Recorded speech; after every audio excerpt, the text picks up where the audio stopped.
Good evening, everyone. You're listening to Red Pill 78. I am the Corruption Detector, and this is your Red Pill News for Sunday, April 7th.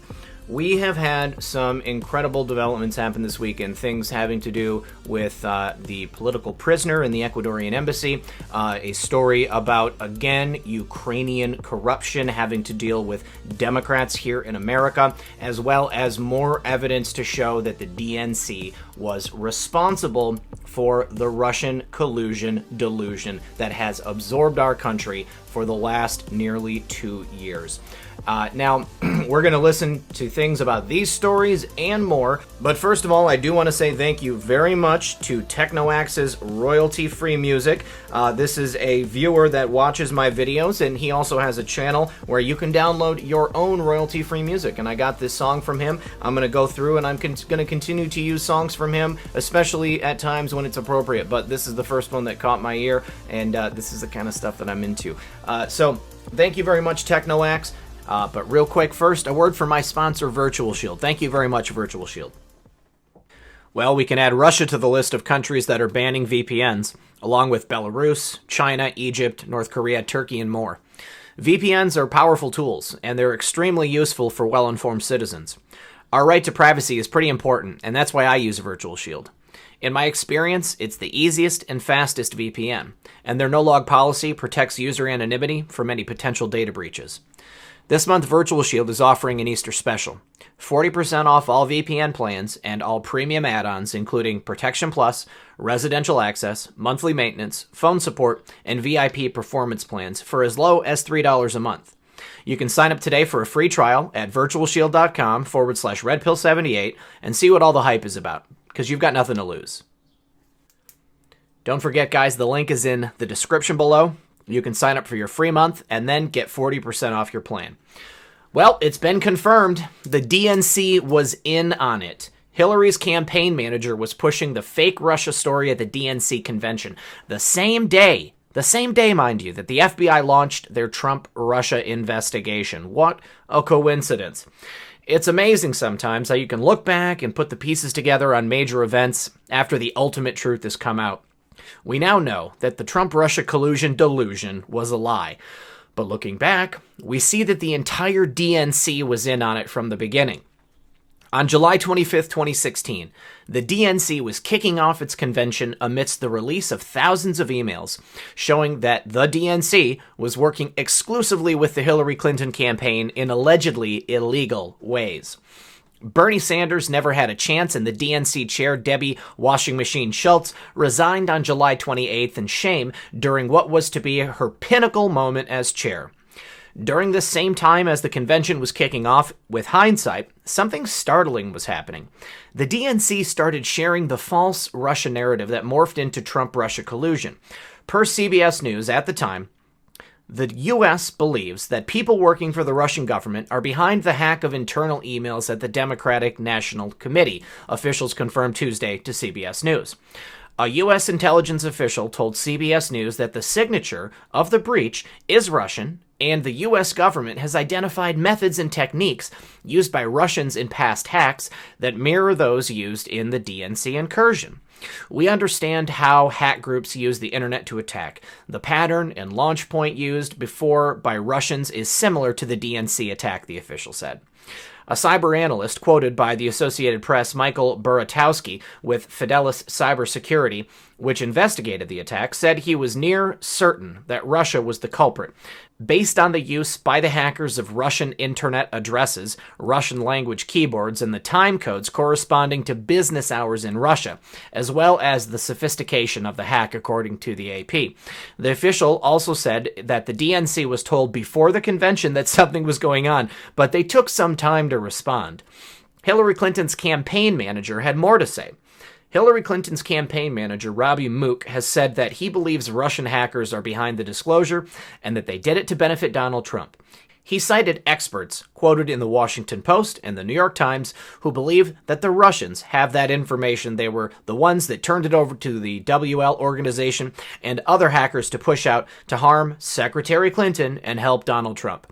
The CBS News tale was posted on July 26, 2016. Funny, but at the exact same time, the FBI kicked off its corrupt Trump-Russia collusion investigation. Yes, at this exact same time, the FBI started its fraudulent investigation into candidate Trump. Was the U.S. intelligence officer that leaked this story to CBS the corrupt agent Peter Strzok, or was it his paramour, the corrupt Lisa Page? Well, the corruptions between the entire Democrat Party and the deep state actors who created the fake Trump-Russia conspiracy run deep, as we well know. Hat tip to D. Manny. I actually remember when they started talking about this, and I thought, well, isn't that interesting that instead of calling for an investigation, what they're doing is just spreading rumors and lies. I had already heard about the leak of these emails. As soon as it happened, I was on it. And I knew when they started trying to blame Russia that this was a tall tale that they were clearly using as a smokescreen to, get people to look away from the fact that this was obviously a leak. This was obviously a leak within the DNC. And I think we all knew who that person's name is. His initials are SR. Well, here's some breaking news as of just an hour ago, I believe. President Trump announces that Kirstjen Nielsen is leaving as Homeland Security Secretary. President Trump announced Nielsen is leaving her position. Trump did not say she was resigning, as initial reports stated, instead saying she was leaving her position, implying he may have fired Nielsen. Secretary of Homeland Security Kirstjen Nielsen will be leaving her position, and I would like to thank her for her service. I am pleased to announce that Kevin McAleenan, the current U.S. Customs and Border Protection Commissioner, will become acting secretary for DHS.gov. I have confidence that Kevin will do a great job. Yes.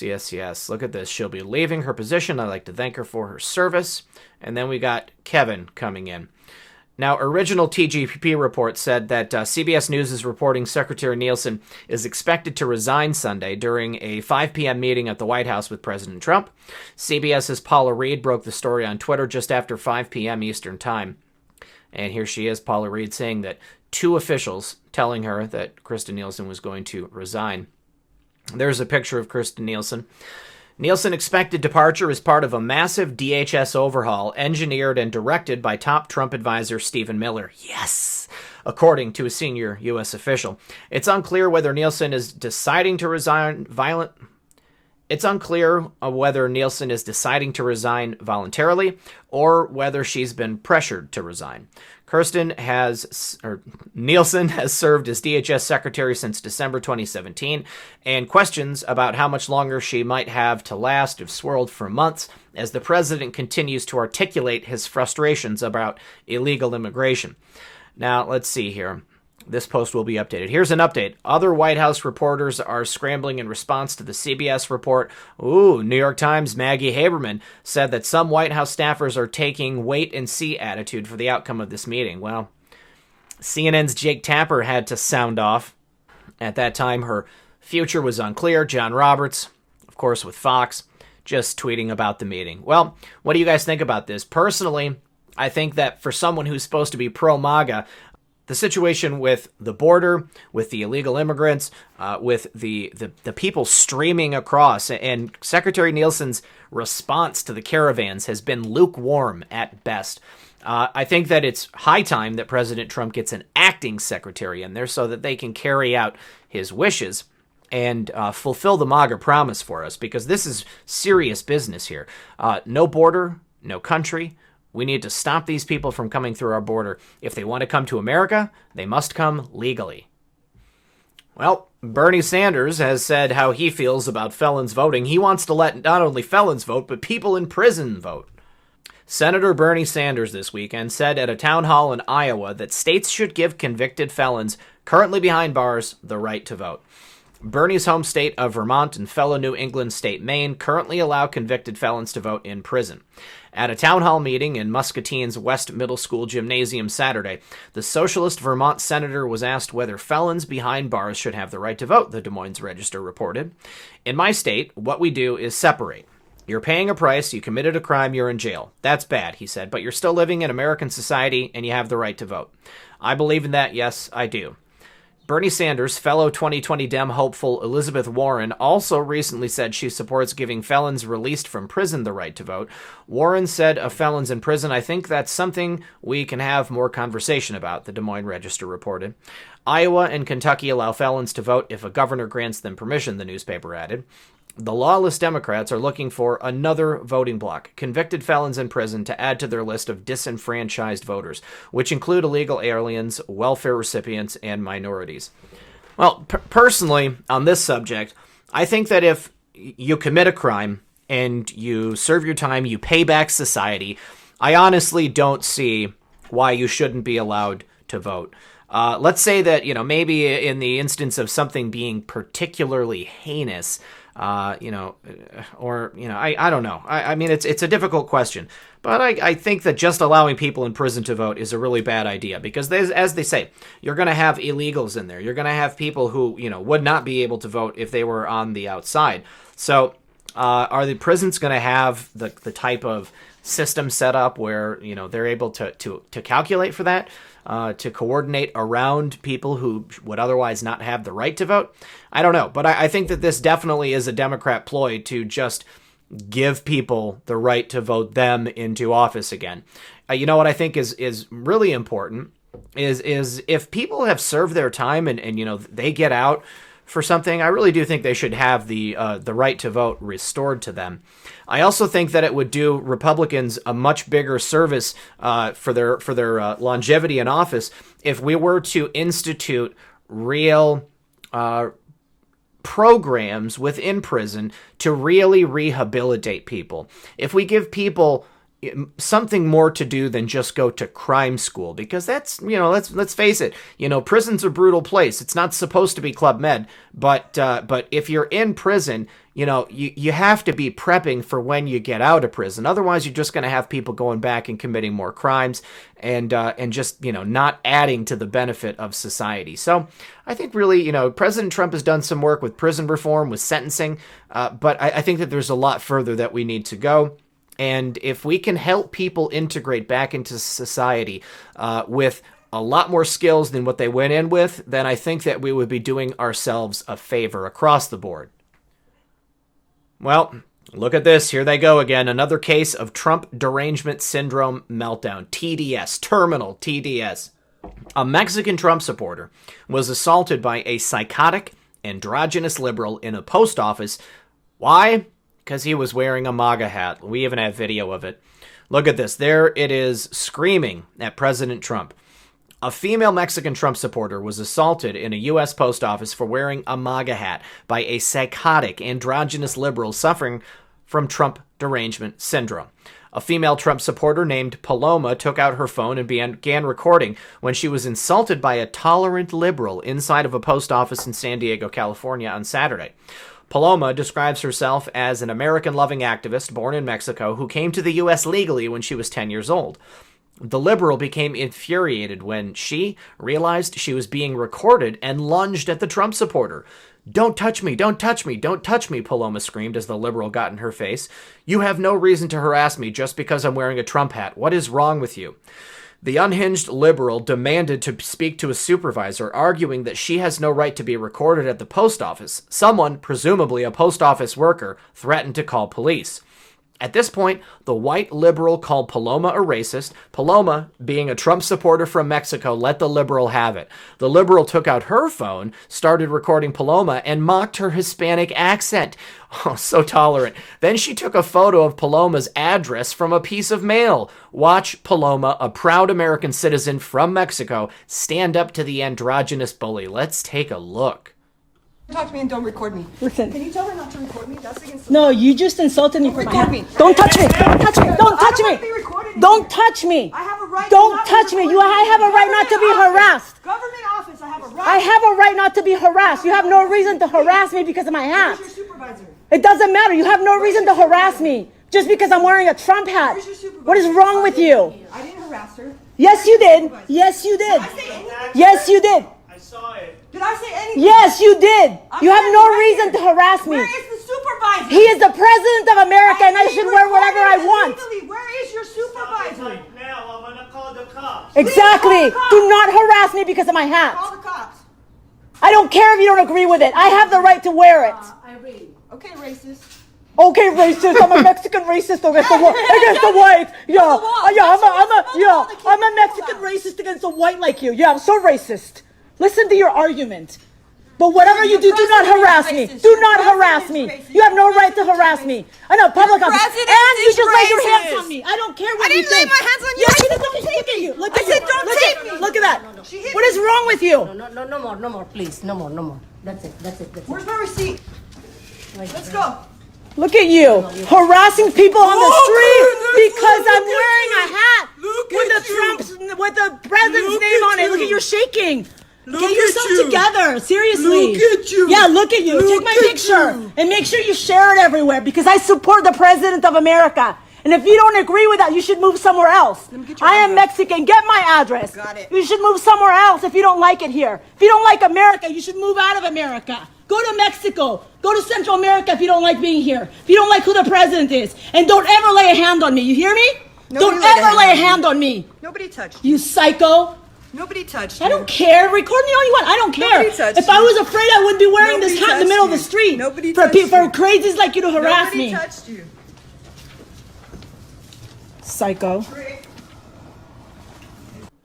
Why is it that when a liberal is confronted with someone who's patriotic, who supports their president, immediately they resort to calling them a racist, completely clueless to the fact that she is a Hispanic American, that she is an immigrant herself, a real, live, legal immigrant, someone who came here the right way.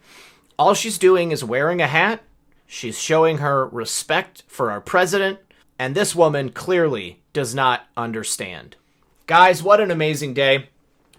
Devin Nunes was on Maria Bartiromo's Morning Futures today, and he said that this week it's happening. He is referring people to the DOJ. 8 criminal referrals concerning leaks of classified material and conspiracy to lie to the FISA court. Who do you think is going to be on that list? Do you think maybe Adam Schiff for brains will be on that list?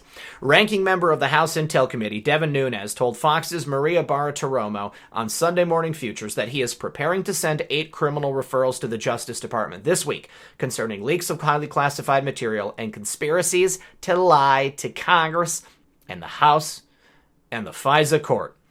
Rep. Nunes explained that the criminal referrals are actually involve more than 8 people because a conspiracy referral could involve 24 people, he said. Wow. And he said that more criminal referrals could be on the way. Nunes says he has been working on the criminal referrals for over 2 years, but he was waiting until Bill Barr was confirmed as Attorney General to make his move. Nunes did not divulge any names. We're prepared this week to notify the Attorney General that we're prepared to send those referrals over, Nunes said. First of all of these are classified or sensitive. 5 of them are what I would call straight-up referrals. So just referrals that name someone and name the specific crimes, Nunes told Maria. Those crimes are lying to Congress, misleading Congress, leaking classified information. So 5 of them are those types. Nunes added, there are 3 referrals that I think are more complicated. So on the first one is FISA abuse and other matters. We believe that there was a conspiracy to lie to the FISA court, mislead the FISA court by numerous individuals that all need to be investigated and looked at. And we believe the relevant statute is the conspiracy statute. The second conspiracy one is involving manipulation of intelligence that could also ensnarl many Americans. Among the people who signed the FISA applications include then FBI Director James Comey, DAG Rod Rosenstein, Sally Yates, and Andrew McCabe. The third is what I would call a global leak referral, Nunes said. So there are about a dozen highly sensitive classified information leaks that were only given to a few reporters over the last 2.5+ years. So, we don't know if there's actually been any leak investigations that would have been opened, but we do believe that we've got pretty good information and a pretty good idea of who could be behind those leaks. Thanks to Devin Nunes, we soon find out who leaked General Flynn's phone calls to Russian Ambassador Kislyak to the media. Hillary Clinton and the DNC paid former British spy Christopher Steele millions of dollars to compile a phony 35-page dossier from Russian intel sources to smear President Trump. The incredibly corrupt FBI Director James Comey allowed the Bureau to see Hillary's phony dossier to defraud the FISA and obtain to defraud the FISA court and obtain a FISA warrant, and 3 subsequent renewals. Comey personally signed 3 FISA applications, even though he admitted the dossier, which formed an essential part of obtaining the spy warrants, was wholly unverified. Let's go ahead and take a look at this video with Representative Nunes. And there's still more work to do. And, there's no really time for victory laps because, people have to be held accountable for this nonsense. That's absolutely right. And that's what our viewers want to know. Where is the accountability? You wrote this op-ed in the Washington Examiner, the Russian collusion hoax meets unbelievable end, where you really laid out exactly how this started and how the Clinton campaign paid for a dirty dossier, which was then penetrated throughout our government, throughout the media, to keep this narrative alive and put a cloud under a duly elected president for 2 years. Yeah, and I would also say this is kind of a strange situation where you have McCarthyism, like new McCarthyism, that merged with Watergate wannabes. So you had unbelievable leaks that occurred across all levels of our government. You had all sorts of reporters. 90% of the press essentially was in on this. It started by dirtying up a presidential candidate, and then it went on to dirtying up a president. And you had a bunch of, I think, people within FBI, DOJ, we don't know exactly where, but they're like the wannabe, the next Deep Throat, the person who's leaking classified information for the betterment of all society. But in this case, it just got completely out of hand, and we've had unbelievable disclosures of classified information. And this is why we've been working so hard for 2.5 years, waiting for a real attorney general, which we have now, an Attorney General Barr. A grown-up is finally in the room, and which is why we're prepared to do a lot of cleanup here. Let's talk about that cleanup and what comes next, because we want to get into where the law was broken. You are going to come out with a list of referrals, and you told me you are ready to hand this over to the AG this upcoming week. What can you tell us about this list of referrals and about the referral of criminal conduct that you are about to release, sir? So we've been working on this for 2.5 years, compiling information, right, as we've continued this investigation. We couldn't really send these criminal referrals over without an attorney general in place. So we're prepared this week to notify the attorney general that we're prepared to send those referrals over and brief him if he wishes to be briefed. We think they're pretty clear. But as of right now, this may not be all of them, but this cleans up quite a bit. We have 8 referrals that we're prepared to send over to the Attorney General this week. All right, so you've got 8 referrals that you're going to send over to the AG this week. Go through those referrals. These are criminal referrals. 2 of them I know are about conspiracy. What can you tell us? Tell us as much as you can in terms of breaking this news this morning that you are prepared to send over 8 criminal referrals next week. What are they, Congressman? So I would say that, first of all of these are classified or sensitive, and so because a lot of them could contain sensitive or classified information. 5 of them are what I would call straight up referrals, so just referrals that name someone and name the specific crimes. Those crimes are lying to Congress, misleading Congress, leaking classified information. So 5 of them are those types. There are 3 that I think are more complicated. So you mentioned conspiracy. So the question on conspiracy is what, there's the conspiracy statute, and then what do they need to look at under that statute? So on the first one is FISA abuse and other matters. We believe there was a conspiracy to lie to the FISA court, mislead the FISA court by numerous individuals that all need to be investigated and looked at, and we believe the statute is the conspiracy statute. The second conspiracy one is involving manipulation of intelligence. That also could ensnarl many Americans. And so that's kind of the second one. As you know, we've had a lot of concerns with the way intelligence was used. So that would be kind of the 2 conspiracy recommendations, referrals that we're making. The third is what I would call a global leak referral. So there are about a dozen highly sensitive, classified information leaks that were given to only a few reporters over the last 2.5+ years. So, we don't know if there's actually been any leak investigations that have been opened, but we do believe that we've got pretty good information and a pretty good idea of who could be behind these leaks. It doesn't mean we know all the people that are behind the leaks, because when you read these, a lot of these, they're always anonymous sources, and they always say something to the effect of current and former senior officials. So we think we've got a pretty good idea of who some of the sources are behind these leaks.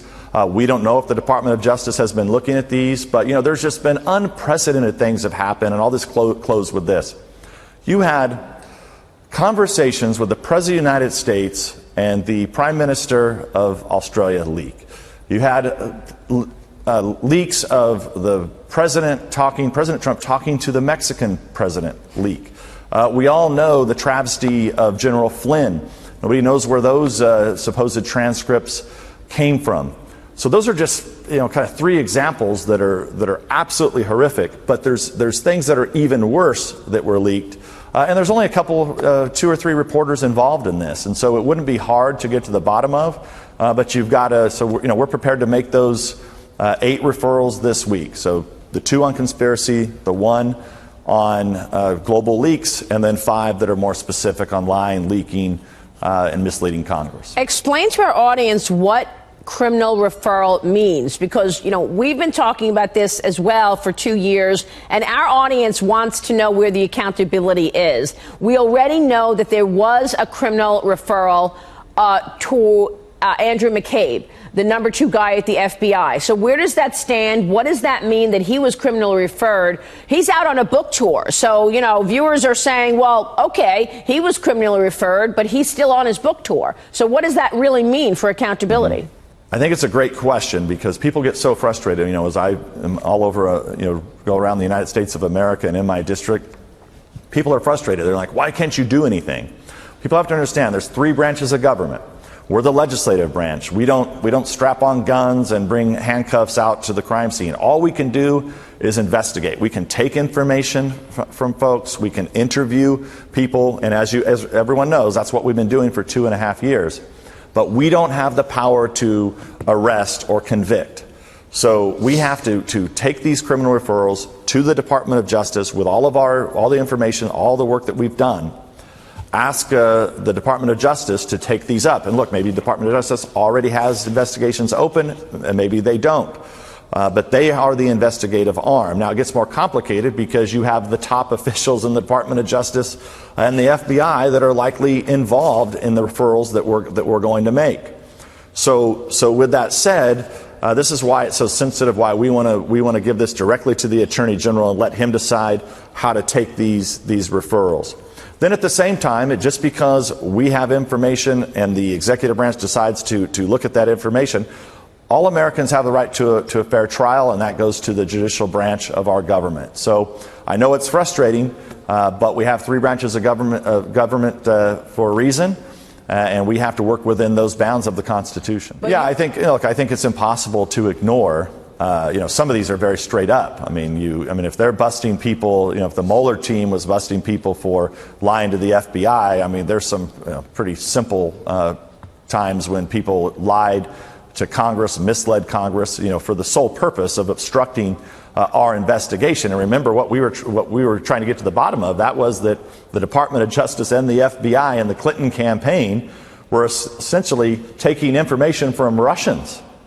The very thing they were looking at the Trump campaign for. So I would be surprised if they don't take this up. Some of these up that are very just cut and dry, very simple, could be prosecuted in a short amount of time. How many people is this capturing? You've got 8 referrals. Several people lied to Congress. Several people also apparently misled the FISA court. And I want you to explain how they misled the FISA court. But first, tell us, how many people is this capturing? Can you give us any names on this list in terms of your referrals? Well, I'm not prepared to give any names, but I think most people that have followed Russiagate for a long time, they know a lot of the names. But there's 5 that are straight up, 5 names.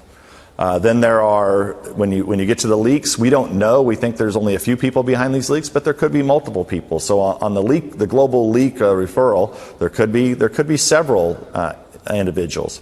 When you look at the conspiracy, I mean, that could get up to a dozen, 2 dozen people. So, for example, we don't know all the people that are involved. Look, we know Strzok and Page, and we know their involvement because they've been interviewed.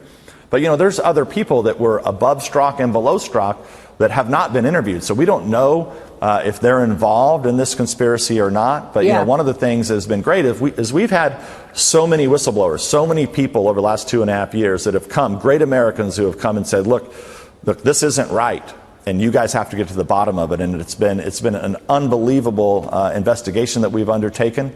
But I think one that has been quite fruitful so that we can put the United States on the road to recovery to get over this manufactured hoax. Yeah, and manufactured is what you might call what John Brennan has been going along with for the last 2 years, calling the president treasonous. Is he on your list? I mean, John Brennan walking around with his CIA title, former director of the CIA, when he speaks, you sit up and listen. And for the last 2 years, he said the president committed treason.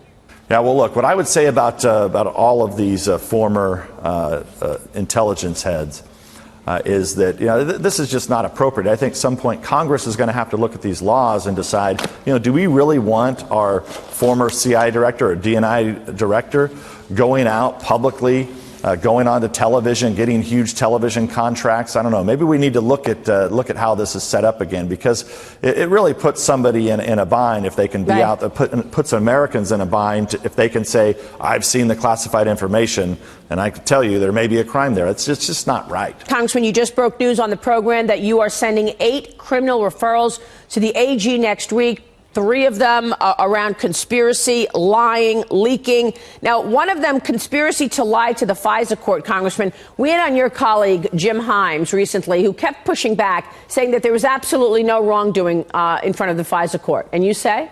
Well, I don't really care what they say. I mean, they've lied multiple times to the American people. All you have to do is look at their phony memos.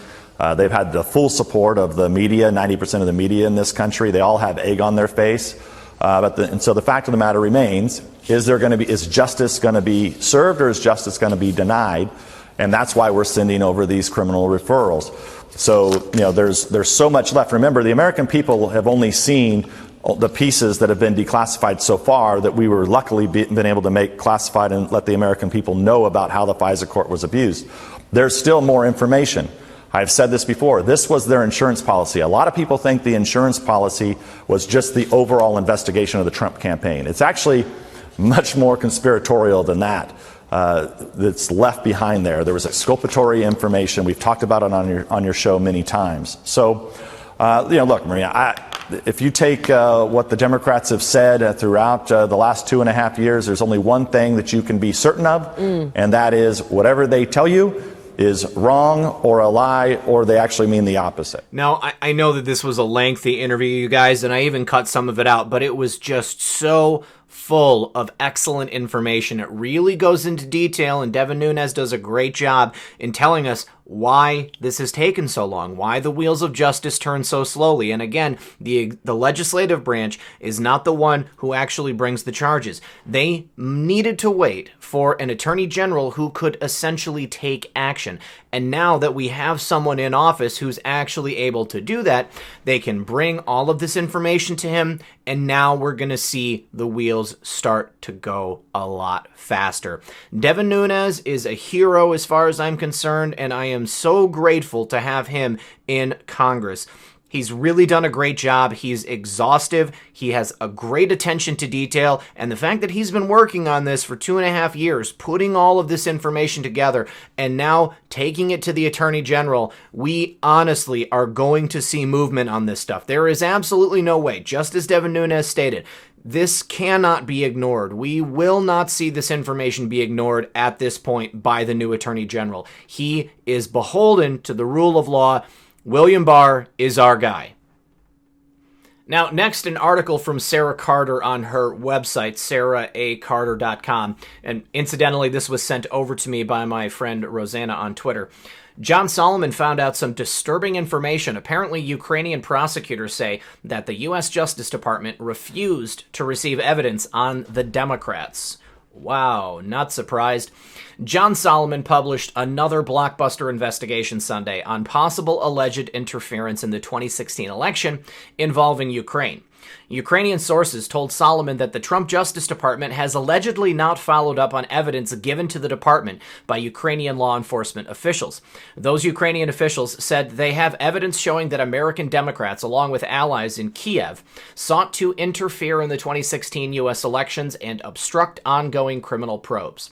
Solomon interviewed Konstantin Kuliak, deputy head of the Prosecutor General's International Legal Cooperation Department. He told The Hill that he, along with other senior law enforcement officials, have tried since last year to get visas from the U.S. Embassy in Kiev to deliver their evidence to Washington. We'll go ahead and take a look at the full article from The Hill now. Now, as John puts it, to U.S. prosecutors, Ukrainian to U.S. prosecutors, why don't you want our evidence on Democrats? Okay, so Ukrainian law enforcement officials believe they have evidence of wrongdoing by American Democrats and their allies in Kiev, ranging from 2016 election interference to obstructing criminal probes. But they say they've been thwarted in trying to get the Trump Justice Department to act. Konstantin Kuliak, deputy head of the Prosecutor General's International Legal Cooperation Department, told me he and other law enforcement officials tried unsuccessfully since last year to get visas from the U.S. Embassy in Kiev to deliver their evidence to Washington. Now, one of the focus of these Ukrainian investigators, Kuliak said, has been money spirited unlawfully out of Ukraine and moved to the United States by businessmen friendly to the prior pro-Russia regime of Viktor Yanukovych. Ukrainian businessmen authorized payments for lobbying efforts directed at the U.S. government, he told me. In addition, these payments were made from funds that were acquired by the money laundering operation. We have information that a U.S. company was involved in these payments. Now, in regard to the company that was involved in the payments of money laundering and then paying off lobbying on U.S. officials, the company is tied to one or more prominent Democrats, Ukrainian officials insist. I wonder which prominent Democrats those could be. Could these be the children of Joe Biden? In another instance, he said Ukrainian authorities gathered evidence that money paid to an American Democrat allegedly was hidden by Ukraine's National Anti-Corruption Bureau during the 2016 election under pressure from U.S. officials. In the course of this investigation, we found that there was a situation during which influence was exerted on the NABU so that the name of the American would not be mentioned, he said. Ukraine is infamous for corruption and disinformation operations. Its police agencies fight over what is considered evidence of wrongdoing. Kuliak and his bosses even have political fights over who should and shouldn't be prosecuted. Consequentially, allegations emanating from Kiev usually are taken with a grain of salt. But many of the allegations shared with me by more than a half dozen senior Ukrainian officials are supported by evidence that emerged in the recent U.S. court filings and intelligence reports. The Ukrainians told me their evidence includes sworn statements from 2 Ukrainian officials admitting that their agency tried to influence the 2016 U.S. presidential election in favor of HRC. The effort included leaking an alleged ledger showing payments to then-Trump campaign chairman Paul Manafort. Contacts between Democratic figures in Washington and Ukrainian officials that involved passing along dirt on Trump. Financial records showing a Ukrainian natural gas company routed more than $3 million to American accounts tied to Hunter Biden, younger son of then Vice President Joe Biden, who managed U.S.-Ukrainian relations for the Obama administration. Biden's son served on the board of a Ukrainian natural gas company, Burisma Holdings. Records that Vice President Biden pressured Ukrainian officials in March 2016 to fire the prosecutor who oversaw an investigation of Burisma Holdings and who planned to interview Hunter Biden about these financial transfers. Also, correspondence showing members of the U.S. State Department and the U.S. Embassy in Kiev interfered or applied pressure in criminal cases on Ukrainian soil. And, interestingly enough, disbursements of as much as $7 billion in Ukrainian funds that prosecutors believe may have been misappropriated or taken out of the country, including to the United States. Ukrainian officials say they don't want to hand the evidence to FBI agents working in Ukraine because they believe the Bureau has a close relationship with NABU and the U.S. Embassy. It is no secret in Ukrainian political circles that the NABU was created with American help and tried to exert influence during the U.S. presidential election, Kulik told me. Kulik's boss, Prosecutor General Yuri Lutsenko, told me that he has enough evidence, particularly involving Biden, his family, and money spirited out of Ukraine, to warrant a meeting with U.S. Attorney General William Barr.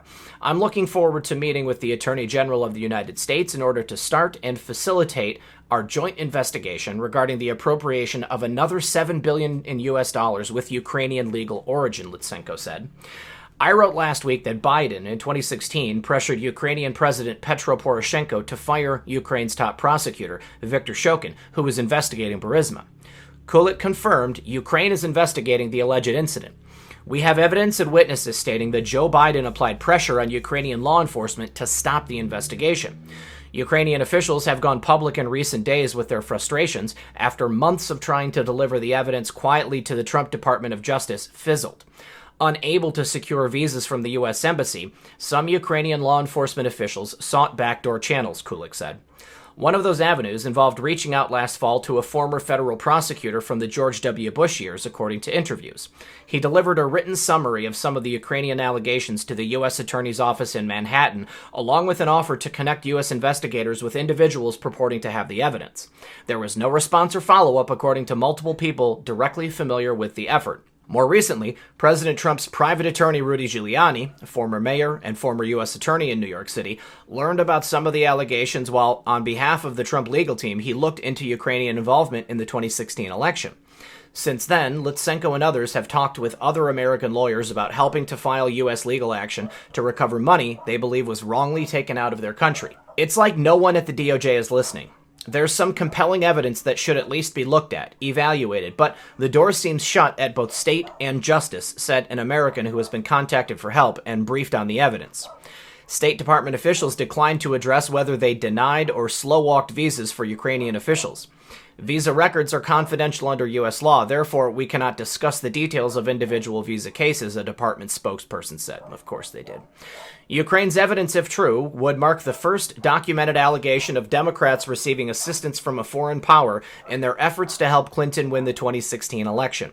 It looks like there is some evidence emerging that there could have been a proxy war between Russia and Ukraine to secure their preferred American president during the 2016 race, said a former top intelligence official who now advises the Trump administration on intelligence policies. Good going.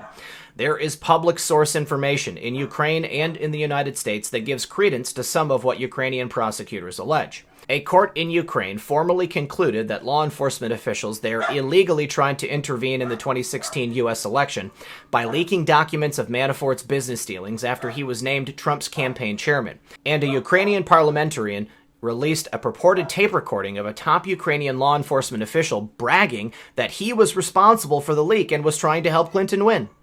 Lutsenko told Hill.tv in an interview aired last week that he has opened a criminal investigation into those allegations. Now, Nellie Orr, wife of senior justice official and a researcher for the Fusion GPS opposition research firm, testified in Congress last year that some of Fusion GPS's research on Trump-Russia ties came from a Ukrainian parliamentarian. The Democrat Party and the Clinton campaign paid Fusion GPS to dig up that dirt on Trump. Although Orr acknowledged the Ukrainian source, lawmakers did not press her to be more specific. And Politico reported in 2017 on evidence of Ukraine's U.S. embassy helping the Clinton campaign to discredit Trump. A Ukrainian-American operative who was consulting for the Democratic National Committee met with top officials in the Ukrainian embassy in Washington in an effort to expose ties between Trump, top campaign aide Paul Manafort, and Russia, the newspaper reported. I believe that was Alexandra Chalupa. Separately, the conservative nonprofit Citizens United last month filed a lawsuit seeking to force the State Department to disclose all information it possesses about Hunter Biden and his business partners involved with Ukraine-based Burisma Holdings. If Ukrainian prosecutors can augment their allegations with real evidence, there could be a true case of collusion worth investigating. The only question is why the U.S. government so far hasn't taken an interest and whether Attorney General Barr will change that.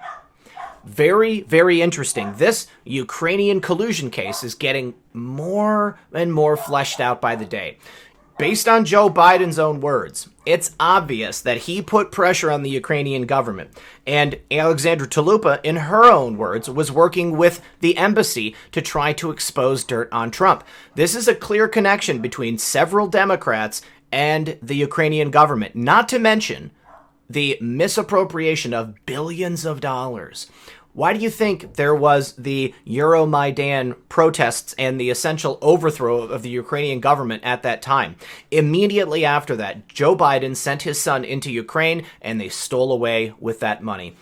There is a real case here, and it is time for our Justice Department to get on the ball. I implore everyone, share this video, share this story with President Trump or anyone close to him, because if they don't know about this, they need to immediately. All right, last story of the evening. This is from the Gateway Pundit once again, and it's an exclusive story. The Gateway Pundit has exclusively obtained a court transcript of an appeal made by WL publisher J.A. in an Ecuadorian court, in which he accuses the government of preparing to revoke his political asylum at the behest of the United States and United Kingdom. Although J.A. has not been heard from in public since March 28, 2018, after an executive gag order by the government of Ecuador, the following unpublished, leaked transcript of J.A. asking an Ecuadorian court for an urgent injunction, protection order, against his gagging and isolation is from October 29, 2018. Journalists and media were banned from recording the proceedings, but a court recorder was later obtained through legal process and provided to the Gateway Pundit. It has never before been revealed. I have been in this embassy without sunlight for 6 years and essentially isolated from most people for 7 months, J.A. told the court, including electronic communication, the telephone, etc., from my young children. It has interfered with my ability to work, to make a living, and with my deeply held principles that I have fought for all my life, which is to uphold the right of freedom of expression, the right for people to know, the right of the freedom of the press, and the right for everyone to participate in their society and the broader society. J.A. also told the Ecuadorian court that his gag order meant that he could not respond to false statements about himself.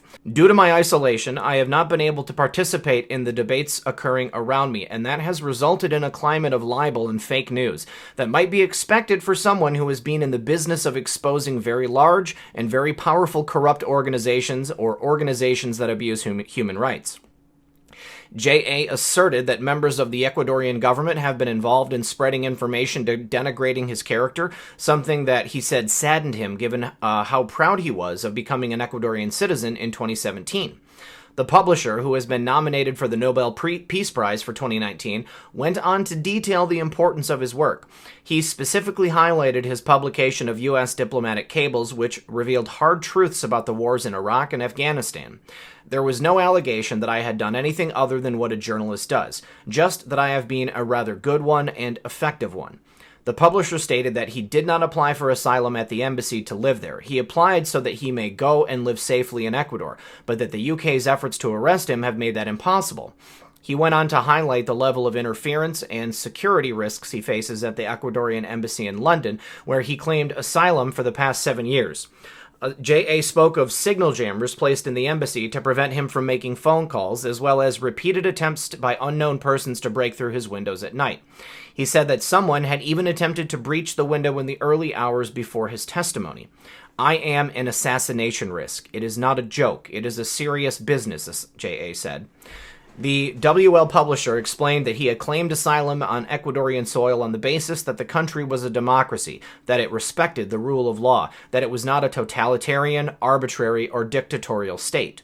J.A. also listed key areas of the Ecuadorian constitution to protest the government's gag order against him. Article 16.2, which says all persons have the right to universal access to information and communication technologies. Article 66.2, which says the following rights of persons are guaranteed: the right to voice one's opinion and to express one's thinking freely in all its forms and manifestations. Article 20, which states the state shall guarantee the confidentiality of journalist sources. Article 41, which says persons who have been granted asylum or sanctuary shall benefit from special protection, guaranteeing the full exercise of their rights, and that the state shall respect and guarantee the principle of non-return, meaning that refugees and asylum claimants cannot be expelled. Article 79, which says, in no case shall the extradition of an Ecuadorian be granted. Assange became an Ecuadorian citizen in 2017. J.A. became an Ecuadorian citizen in 2017. J.A. went on to discuss how political changes in Ecuador had caused his asylum to come under threat. Due to various weaknesses in the Ecuadorian government, namely the split, which I do not want to have any part of, within the government's party, it has become weak, and it has therefore started to lean on the United States and the UK for various kinds of support, and this has caused an undue amount of influence by the United States, said J.A. This agitated the Attorney General of Ecuador, who was present at the hearing along with the presiding judge. I have decided not to remain quiet, given the malicious and perverse insinuations about what Ecuador is doing. It has been influenced by foreign states, he said. He added that Ecuador is a sovereign country. Last December, the New York Times revealed the country's president tried to sell a JA to the U.S. for debt relief. Ecuador received $4.2 billion in U.S.-backed IMF bailout on February 4th. The U.S. seeks JA's extradition over WL's 2010 publications on war and diplomacy. His alleged source, Chelsea Manning, was re-jailed last month to coerce her into a secret interrogation against him. J.A.'s testimony continued, and he asserted that the Ecuadorian government is positioning itself in order to violate the asylum. He accused them of deliberately leaking out to the press selective, scandalous material and gagging him so he cannot rebut the allegations. It's all about setting the ground in order to violate the asylum to hand me over to the U.S. It's come off the back of our March 2017 publication, the largest ever in the history of the clowns in America, that resulted in many threats against WL, and as of June this year, my alleged source, Joshua Schulte, a clown intelligence officer, was seized, put in prison, and they are trying to sentence him to 135 years, he told the court. We know that senators have written to U.S. Vice President Mike Pence telling him to tell President Moreno to hand me over. He noted that on June 28th, U.S. Vice President Mike Pence met with Ecuadorian President Lenin Moreno, and that the White House publicly stated that the Vice President raised the issue of Mr. J.A. with President Moreno. It was a constructive conversation. They agreed to remain in close coordination over the potential next steps going forward. This is what we are talking about, so let's not play games here. The Ecuadorian state, for various political reasons, seeks to violate the law and conduct a public campaign in order to make it acceptable to hand over a persecuted journalist to the United States as a result of pressure, well-documented pressure, from the United States government, J.A. said. On Friday, WL revealed that two government sources said Mr. J.A.'s expulsion would be in a matter of hours or days, leading to a public backlash against the government and the intervention of two UN special reporters. In response, Ecuador's Ministry of Foreign Affairs, in a menacing statement released at 3 a.m. this morning, stated that the revocation of asylum is a sovereign act, but that this expulsion is not imminent, but declined to define what was meant by imminent. In March 2018, Ecuador's president took control of most courts, removing judges at will, even from the nation's constitutional court. J.A.'s judge did not grant the injunction. J.A. has been living in the embassy since 2012 when he was granted asylum. On Thursday evening, WL tweeted that a high-level source within the Ecuadorian state has informed the publisher that he will be expelled within hours to days, using the INA Papers offshore scandal as an excuse. Ecuadorian President Lenin Moreno is currently being investigated by the National Assembly of Ecuador for corruption based on the INA Papers leak. The INA Papers is a set of documents published in February 2019 alleging uncovering the operations of INA Investment Corp, an offshore tax haven created by the brother of Ecuadorian President Lenin Moreno. The trove of emails, phone communications, and expense receipts are said to link the president and his family to a series of corrupt and criminal dealings, including money laundering and offshore accounts. The leak has sparked a congressional investigation into President Moreno for corruption. Moreno can't be summoned for a criminal probe while he remains president. He is currently being investigated and risks impeachment. Last Monday, this journalist visited a JA in the embassy and was locked in a room as an argument ensued between the publisher and Ecuador's ambassador, Jaime Alberto Marchán. J.A. claimed that he was being treated as a prisoner, but that they would not let him meet a journalist in a room that did not contain surveillance equipment, and that the Ecuadorian ambassador was acting as an agent of the U.S. government. Members of the U.S. government believe Ecuador is, in fact, giving them what they want regarding J.A. A former senior State Department official told BuzzFeed in January, "As far as we're concerned, he's in jail." Very, very exciting stuff here, you guys. It's clear to me that this is what's happening. He really is being treated as a political prisoner. And I think it's wrong the way that Ecuador is treating him. I don't think he is a traitor. He has only done what a journalist would do, and I think that there are people in the U.S. government that are probably very angry about it. Now, I hope and I pray that President Trump is doing what he can to get him here so that he can prove beyond a shadow of a doubt, exactly what happened with the DNC release and how that came about, as well as, what else has happened in terms of the missing emails and the dirty dealings that HRC and her cronies were up to. But we need to keep a close eye on this. At any moment, we could have a report that he has been taken into custody, or we may have a report that he is already on U.S. soil. All right, you guys, that's all I have for you tonight. I want to end on a couple of notes. I've got a couple of pictures from some of my listeners. First of all, the picture that I have on screen for us right now is a neutrophil. It's a kind of white blood cell that was found in some bone marrow that my friend Dr. B was examining under a microscope. Dr. B is a medical professional, doctor, who was actually featured on SGT Report with Sean.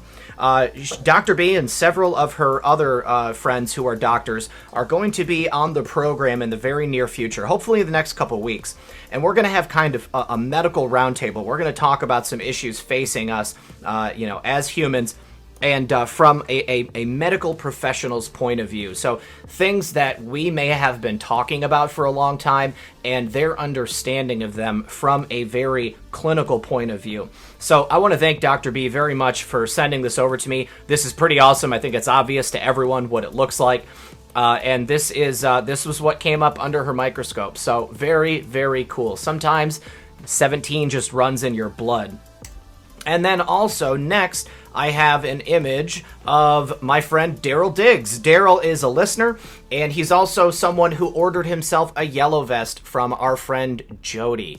Jody makes these awesome vests. She made one for me. She made a couple for my dogs, and we both wear them when we're walking the neighborhood at night. So, very cool. Daryl, you look great, and I appreciate your patriotism, and thank you for sending this in. Very, very cool, Daryl. Well, thank you so much for joining me tonight, you guys. As always, this has been Red Pill 78. I am the Corruption Detector, and this was your Red Pill News. Good luck, everyone, and God bless.